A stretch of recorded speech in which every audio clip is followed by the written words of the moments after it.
My mother sold my condo while I was lying unconscious on an operating table with my spine cut open. She pocketed $195,000, and by the time I woke up, $142,000 of it was already gone, spent on my little sister's wedding. I found out through a voicemail. Not even a phone call, a voicemail. And the worst part?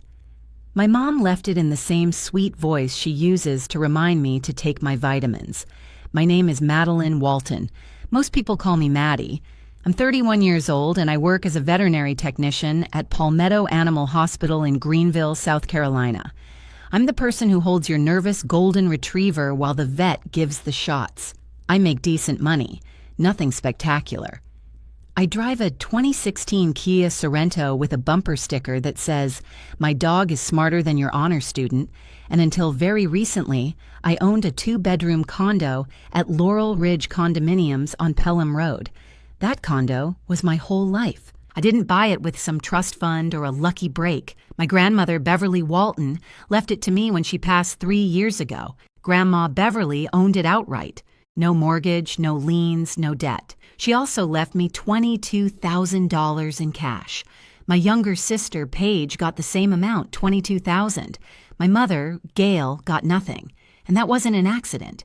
See, Beverly knew her daughter-in-law.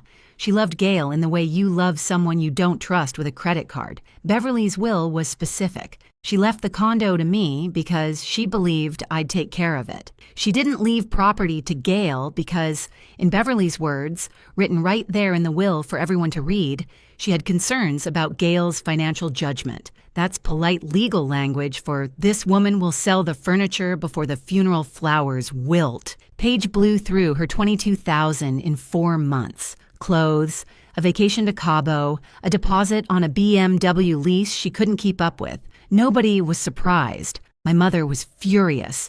Not at Paige for wasting the money, but at Beverly for not leaving more. That's how things worked in my family. Paige could do no wrong, and the rest of us existed to make sure she didn't have to face consequences. I used my inheritance wisely. I renovated the kitchen, new countertops, a proper backsplash, fixed the garbage disposal that had been making a sound like a dying robot since 2014. I paid the property taxes, built an emergency fund, and lived within my means. That condo was the only real security I had in this world, and I treated it like it mattered, because it did. Now, let me tell you about the surgery.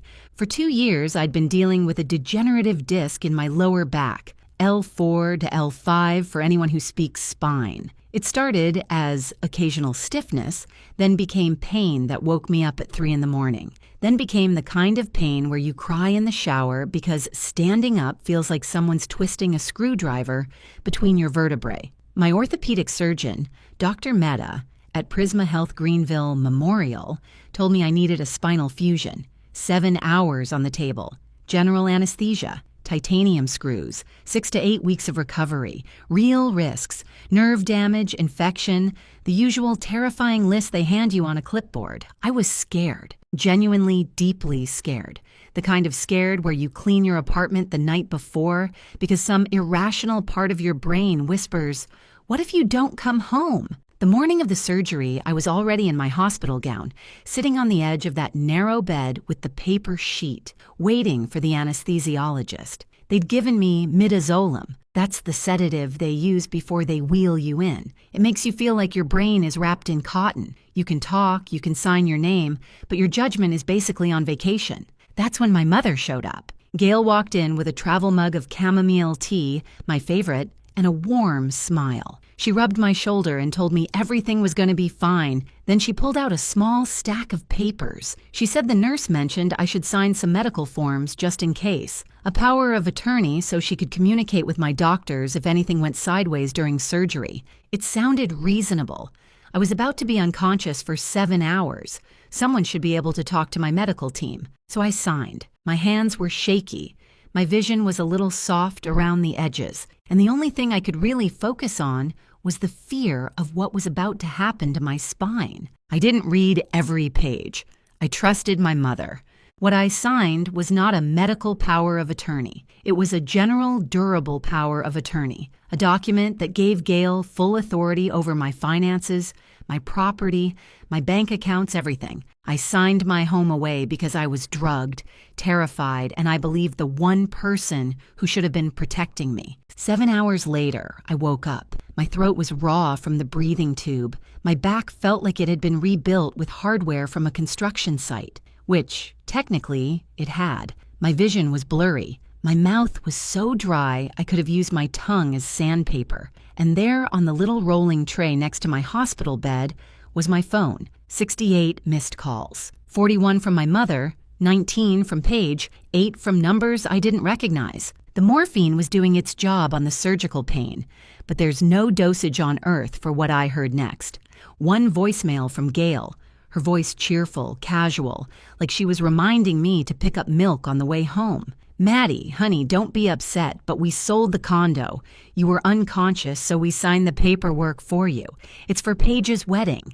We'll explain everything when you're feeling better. Love you, sweetie. I played it twice because my brain couldn't process it the first time. Then I saw a text from a number I didn't know. Hi, confirming the walkthrough for the new buyer tomorrow at 10 a.m. Can you leave the keys under the mat? I was lying in a hospital bed. I couldn't sit up. I couldn't turn my head without feeling like my spine would snap in half. I had titanium screws holding my vertebrae together, and my mother had just sold my home. My grandmother's gift, my security, my independence, every single thing I'd built for $195,000 to pay for my sister's wedding. The tears came, and because I couldn't turn my head, they just rolled sideways into my ears. You know that feeling when your phone is blowing up and you know something terrible has happened before you even look? Multiply that by 1,000.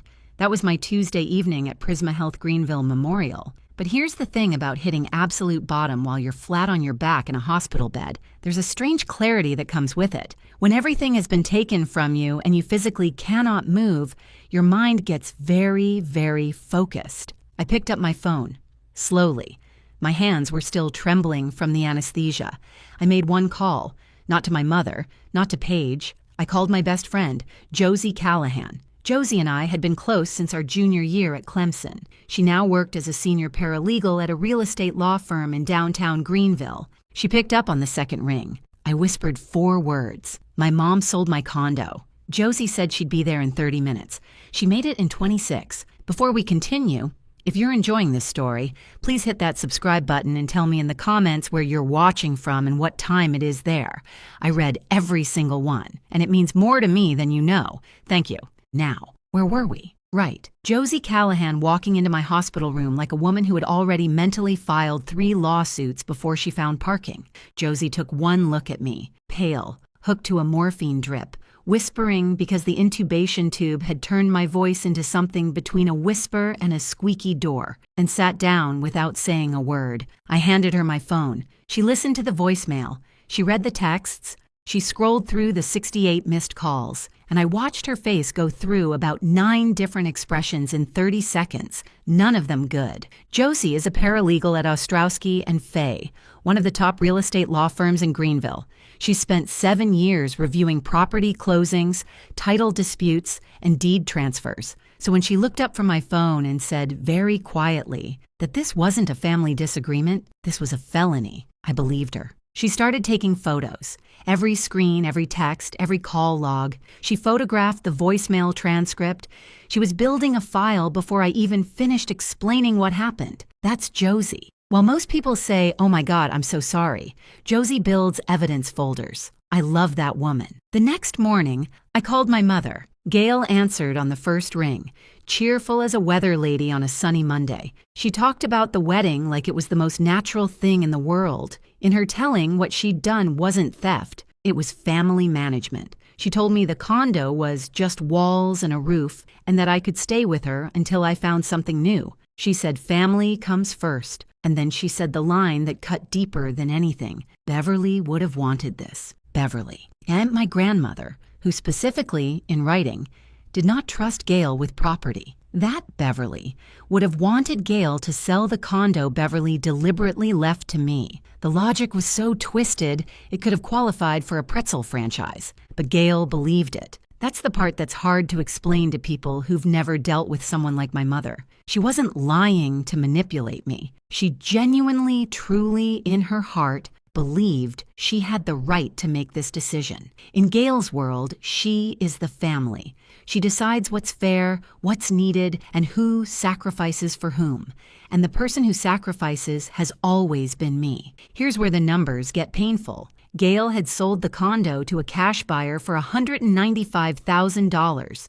The money went into a bank account she'd set up, not in my name, in hers. And in the approximately 19 hours between the closing and my waking up, she'd already committed $142,000 to Paige's wedding, $68,000 for the deposit at the Westin Poinsett in downtown Greenville, the venue Paige had been dreaming about since she saw it on some bridal Instagram page, $31,000 to a wedding planner named Renata, who apparently charges more per hour than my orthopedic surgeon, $18,000 for a custom designer wedding dress because off the rack wasn't good enough for my sister, who once returned a birthday gift from me because the ribbon was the wrong shade of teal, and $25,000 to a caterer for a menu that, I later learned, included a raw bar with imported oysters. $210,000. That was the total budget for this wedding. My entire condo. The thing my grandmother left me, the thing I'd spent 3 years maintaining and improving, cost less than Paige's reception. At least my condo came with working plumbing and didn't require a string quartet. The remaining $53,000 was earmarked for a 2-week honeymoon in Santorini and the rest of the vendor payments, all from the sale of my home, all authorized by a power of attorney I signed while sedated and terrified before spine surgery. But wait. It got worse. Gail didn't just sell the condo that day. She also went to my bank, the same day, same afternoon, between the notary's office and the hospital, and withdrew $3,800 from my personal savings account, using the same power of attorney, the florist deposit for the wedding. My mother went from stealing my home to emptying my savings to sitting at my bedside like a loving parent, all in one afternoon. That takes a level of compartmentalization I can't even comprehend. Then came the text from Paige, my little sister. 27 years old, hasn't held a job for longer than 5 months in her life, blew through her inheritance in one summer, didn't text me to ask if I survived a 7-hour surgery, didn't ask how I was feeling, didn't say, I hope you're okay. She sent me a message that said I shouldn't make this about me because this was her special day and that I could be her maid of honor to make up for it. She wanted me to stand in a blush pink dress at a wedding funded by my stolen home and smile for the photographer. I don't know what's more impressive, the audacity or the complete absence of self-awareness. Actually, I do know it's the audacity. And then I discovered something that made my blood go cold. I checked my hospital file. Josie helped me access it. Gail had listed herself as my emergency contact. Fine, that happens. But Gail had also been making decisions about my post-surgical care. She had contacted the hospital's discharge planning team and requested I be transferred to a cheaper rehabilitation facility, a place 40 minutes outside Greenville with mediocre reviews, to save on costs. Whose costs? She just pocketed $195,000 of my money, and she was trying to cut corners on my recovery. Josie helped me revoke Gail's access immediately. Every form, every authorization, everything. My mother's name was removed from every document at that hospital by 9 p.m. that night. I checked my bank accounts. Savings, wiped. Checking, $1,847. That was it. My entire financial existence. I had a $6,200 hospital copay coming, no income for 6 to 8 weeks of recovery, and I couldn't stand up without help. My mother had taken my home, my savings, my medical autonomy, and my ability to recover in peace, and she wanted me to wear blush pink and be grateful. Josie sat with me until midnight. Before she left, she said 5 words that I held onto like a lifeline. Don't call them. Don't text. Don't warn them about anything. Let me talk to Warren tomorrow morning. Warren was her boss, a real estate attorney with 32 years of experience. I lay there in the dark, listening to the beeping of hospital machines and the shuffle of night nurses in the hallway, and that's when the last piece clicked into place, something I hadn't let myself see until that moment. 3 weeks before my surgery, Gail had started calling me almost daily. not to ask about my health, to push me to schedule the operation. Don't wait, honey. Your health is the most important thing. Dr. Maida's office has an opening on the 14th. Take it. She was unusually insistent. At the time, I thought she was being caring for once. She wasn't being caring. She was setting a date. The buyer, the notary, the paperwork. She'd had all of it ready for weeks. She just needed me unconscious, and she pushed me toward the operating table to make it happen. My mother didn't just steal from me during my surgery. She engineered the timing of my surgery to steal from me. The wedding was in 13 days. I could barely whisper, but behind my silence, something was building that Gail Walton never planned for. I didn't sleep that night, partly because of the pain. Turns out titanium screws in your spine don't care about your emotional state. And partly because my brain wouldn't stop running the math on how thoroughly my own family had betrayed me. But also partly because the man in the room next to mine was snoring so loud I thought the wall was vibrating. Hospitals are many things. Quiet is not one of them. At 7:14 the next morning, Josie texted me, "Talk to Warren. He wants to help. Pro bono, he says this is textbook." 3 words. Pro bono, textbook, help. I read that text 6 times and cried for the 7th time in 12 hours. But this time, it was different. This time it felt like the first crack of daylight after the longest night of my life. Warren Ostrowski was 61 years old, a senior partner at Ostrowski and Fay, and he'd spent 32 years practicing real estate law in South Carolina. The man had seen every kind of property dispute, title fraud, and deed scam that exists. But this case was personal for him. His own mother had been financially exploited by his uncle years ago, a family situation that ended in court and permanently changed how Warren viewed trust within families. When Josie brought him my case, he didn't hesitate. Warren reviewed the documents Josie had photographed at my bedside. The POA, the texts, the voicemail transcript, the bank withdrawal confirmation, and within 2 hours he'd identified 5 critical legal problems with what my mother had done. 1. The power of attorney was obtained through deception. I was under sedation, believed I was signing medical forms, and was never told I was granting financial authority over my property. That's textbook fraud under South Carolina law. 2. Gail used the POA for a transaction that directly benefited herself and her other daughter. An agent under a power of attorney has a fiduciary duty to act in the principal's interest, not their own. Gail violated that duty so thoroughly she might as well have set it on fire. 3. Harold Fenn, the notary who handled the closing notarized documents that I never personally appeared for. Under South Carolina notary law, that's a violation that can void the entire closing. Harold was a 67-year-old semi-retired notary Gail found through a church friend. He'd handled the deal for $220, roughly 4 times the standard closing fee. He didn't verify my identity. He didn't call me. He didn't confirm the POA was legitimately obtained.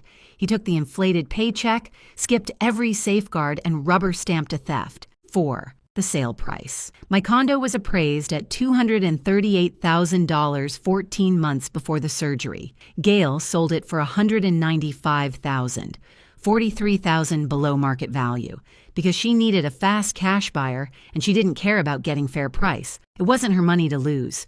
And 5, this was the one that changed everything. Warren discovered that Gail hadn't just used the POA to sign the closing documents. She had also created a separate document, a handwritten consent letter, supposedly from me, addressed to the buyer, confirming that I authorized the sale and was aware of the terms. My signature was on the bottom. I never wrote that letter.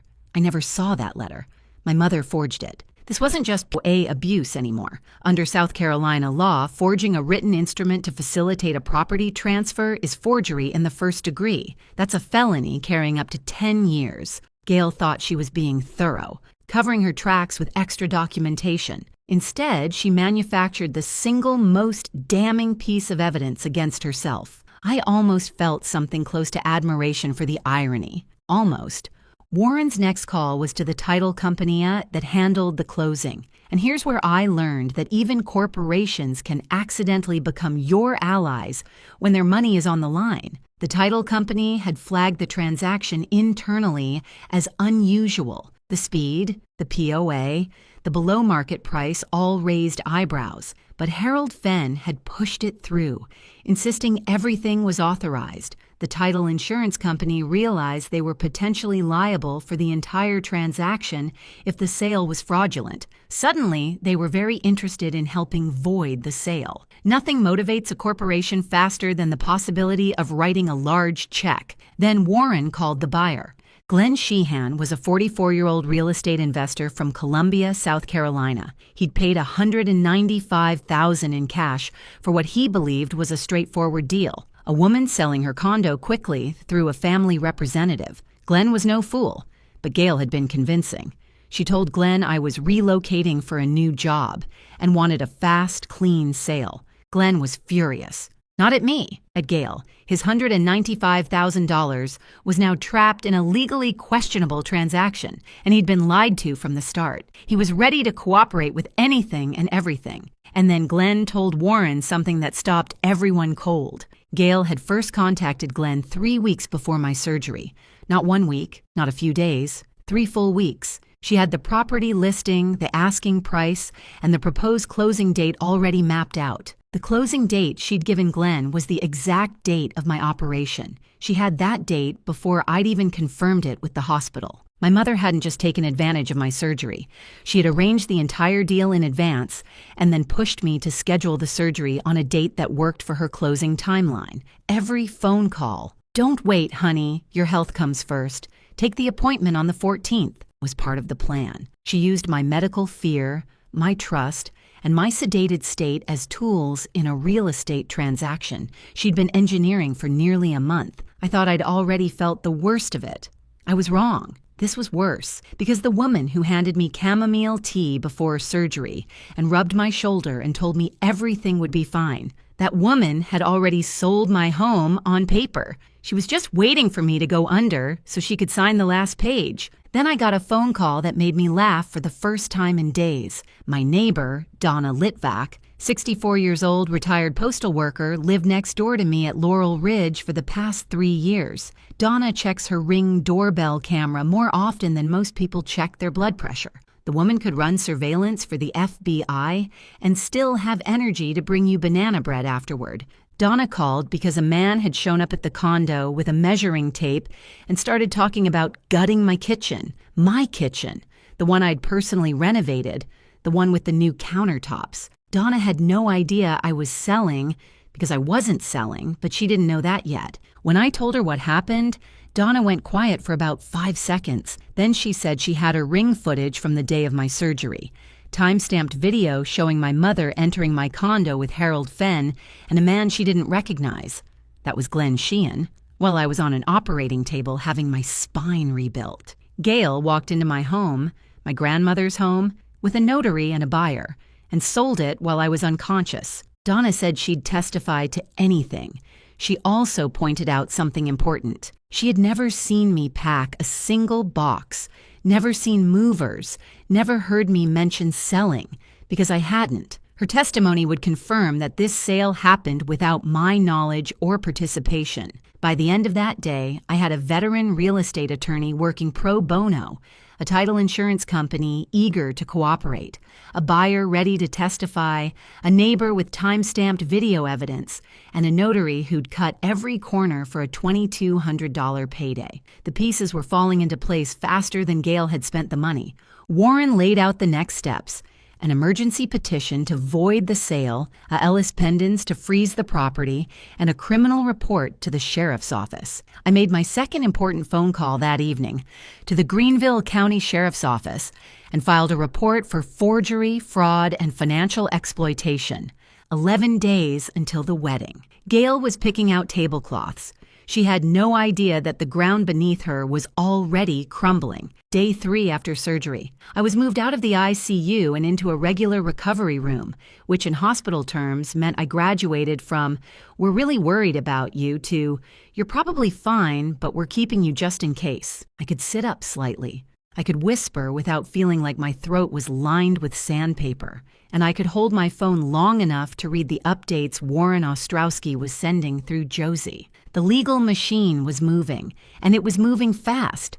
Warren operated on 2 separate tracks, civil and criminal, and he explained the difference to me like this. The civil track was the scalpel, precise and immediate, designed to stop the bleeding and get my property back. The criminal track was the slow wait, the kind of pressure that builds over weeks and months until it crushes everything beneath it. We needed both. On the civil side, Warren filed an emergency petition with the Greenville County Court to void the property sale on grounds of fraud, forgery, and breach of fiduciary duty. He filed a lis pendens, that's a legal notice attached to the property that tells the entire world this condo is in dispute, and nobody can buy it, sell it, or transfer it until a court says otherwise. It's like putting a padlock on a deed. Within 48 hours, the court issued a temporary restraining order freezing the entire transaction. My condo wasn't going anywhere. On the criminal side, the Greenville County Sheriff's Office opened a formal investigation based on the report I'd filed. Their first interview was with Harold Fenn, the notary, and Harold folded like a lawn chair in a windstorm. Harold was 67, semi-retired, and absolutely not prepared for a detective sitting across from him asking about felony fraud charges. He admitted everything within the first 20 minutes. He confirmed that Gail paid him $2,200 for the closing, about 4 times the normal fee, specifically because she needed it done fast and quiet. He admitted he never contacted me, never verified my identity, never confirmed the POA was legitimately obtained. He said Gail told him I was in the hospital but had authorized everything, and he took her word for it because the money was good. Harold wasn't evil. He was lazy and greedy, which in legal terms can be just as destructive. He was now facing his own charges, and he was more than willing to say whatever the prosecution needed to hear about Gail Walton. Meanwhile, Glenn Sheeham, the buyer, was cooperating fully with Warren's civil case. Glenn had already hired his own attorney and filed a separate lawsuit against Gail for the return of his $195,000. My mother was now being sued from 2 directions simultaneously, and she didn't even know it yet. But Glenn gave us something more valuable than his cooperation. He gave us a timeline. During one of his conversations with Warren, Glenn mentioned that Gail had proposed the closing date to him